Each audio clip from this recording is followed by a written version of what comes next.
la circonstance se trouve dans le livre de Actes, en son chapitre 2, du 17e au 21e verset. Actes 2, 17 à 21. Méditons la parole de Dieu. Bien-aimés dans le Seigneur Jésus-Christ, nous vous souhaitons la bienvenue sur l'émission La Voix de l'Éternel Dieu.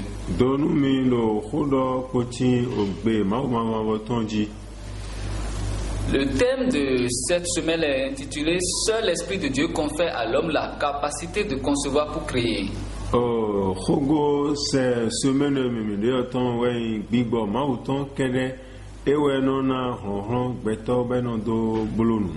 Nous aborderons aujourd'hui la suite de ce thème.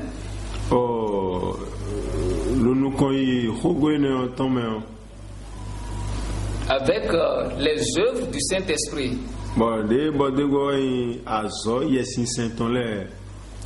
Et là, nous verrons quelles sont les manifestations du Saint-Esprit et quels sont les dons du Saint-Esprit. Que la paix de Dieu soit avec nous. La parole déclare en Job 33, verset 14 que l'Éternel Dieu parle tantôt d'une manière, tantôt d'une autre.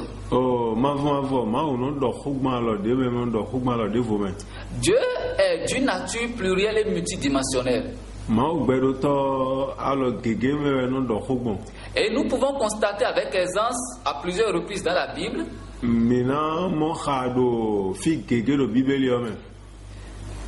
qui s'est manifesté de plusieurs manières dans ses rapports avec les hommes.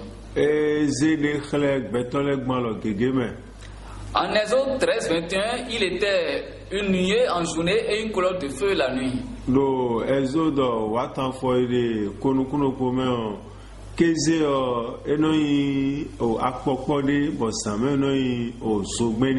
En 1 Roi 19, 12, il s'est présenté au prophète Élie dans un murmure doux et léger.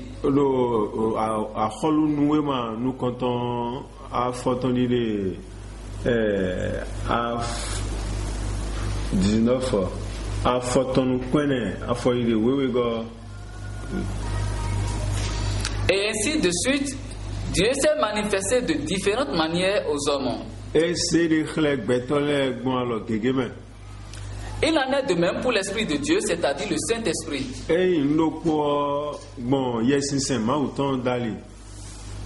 En méditant et parcourant les Saintes Écritures de Genèse en Apocalypse,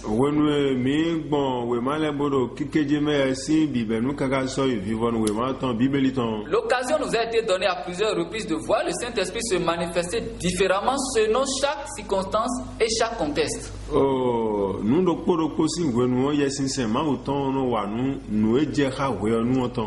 Le Saint-Esprit n'est pas statique ni figé. Il évolue, transcende et soumet les jours, les saisons, les situations à la volonté suprême de Dieu.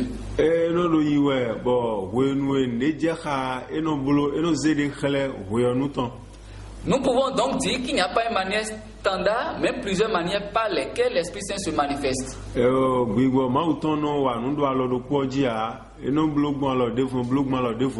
Et d'ailleurs, c'est pour ça qu'on l'appelle à la fois Paraclétos, consolateur, Esprit de Dieu, Esprit de vérité, Esprit de Jésus, Esprit de sainteté, Esprit du Seigneur, etc.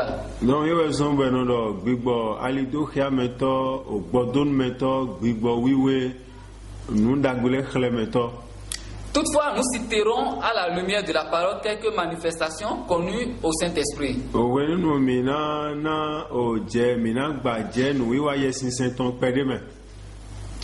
Ainsi, en Actes des Apôtres, chapitre 2, du verset 2 au 3e verset,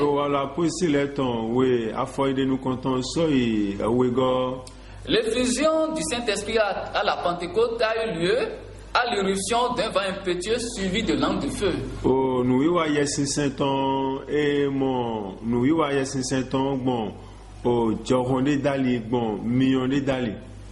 En Romains 8, 27, l'Esprit Saint se manifeste par des soupirs inexprimables lorsque nous prions. Romains, tant on a fait des quoi, tant on a yes ma autant et no agualo no mi wenune mi do aveme mi do de hoya.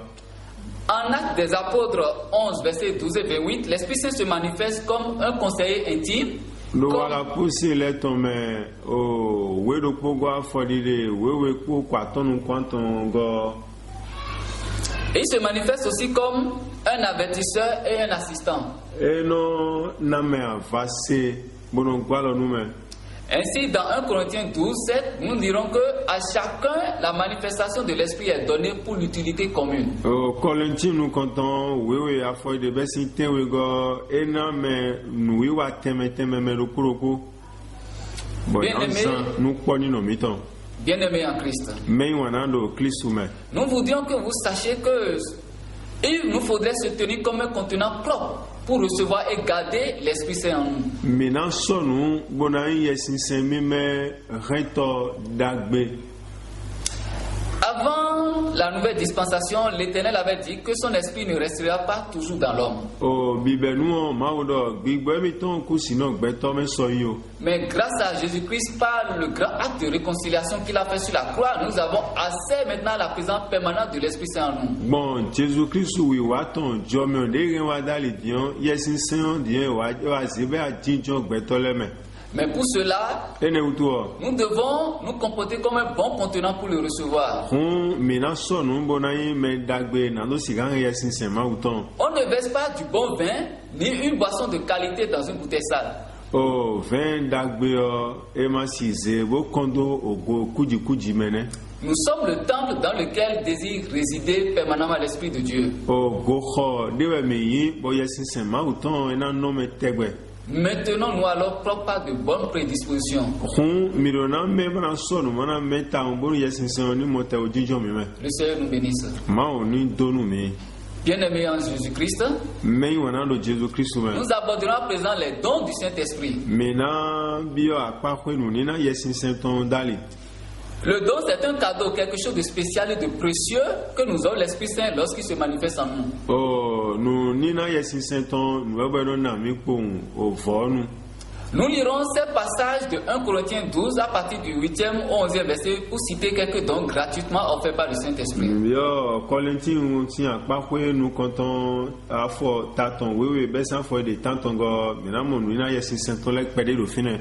Ainsi, à travers cette lecture, nous aurons eu connaissance de la sagesse, le don de sagesse et de connaissance que l'Esprit Saint nous donne. O eno na me wiwe boro na me nu kumo je nu me. Il nous accorde le don de guérison, Eno na mi ya zon gboton. le don de miracle et de prophétie, Nu ni na ja wiwa ton do da iton. le don de parler en langue, etc. Eno zombe no dogbe defo ekwe supo mina khabia. Mais bien aimés, Me wanale nous irons encore plus loin mina inu konde me. en mettant l'accent sur quelque chose de très important, Mina tede nudeji bedo taji. mais à laquelle peu de fils du royaume prennent l'importance. Bo a holuto mauton civile emo eno yodon dia. Nous avons cette attitude à limiter les dons de l'Esprit Saint au niveau liturgique. Minoze yesin sen mauton minoze sodo nu yemiton dali kere. C'est-à-dire, nous le confinons exclusivement au cadre religieux.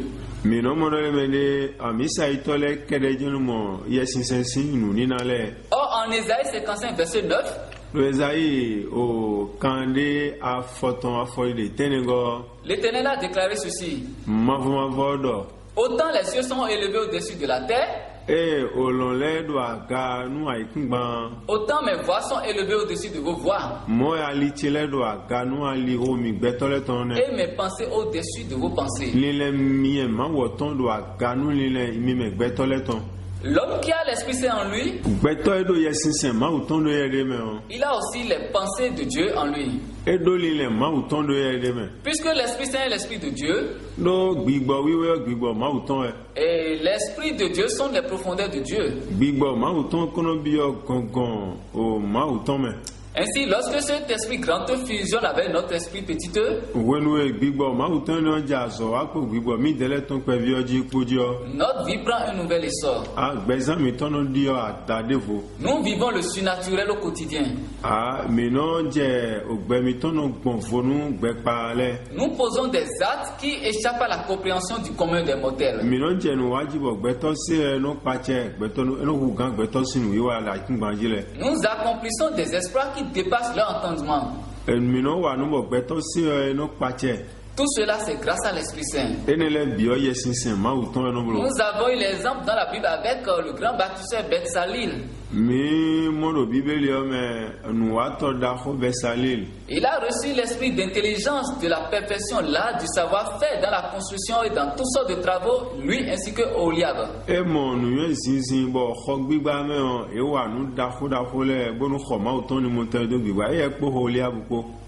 Même les grands secrets scientifiques sont dévoilés par l'Esprit Saint.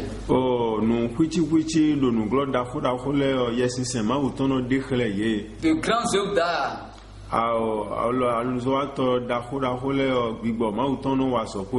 Les réalisations extraordinaires sont inspirées par l'Esprit Saint.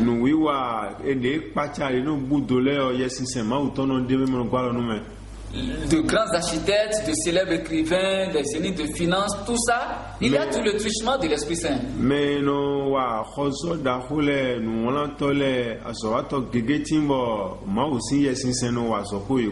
Nous sommes destinés à aspirer à tous ces dons pour le bien de l'humanité et pour l'agrandissement du royaume de Dieu sur terre.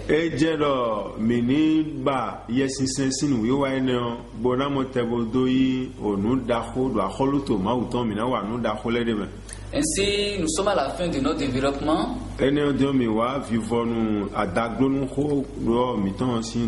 La suite sera prise par le frère Asoba Edouard pour ce qui est des cas pratiques.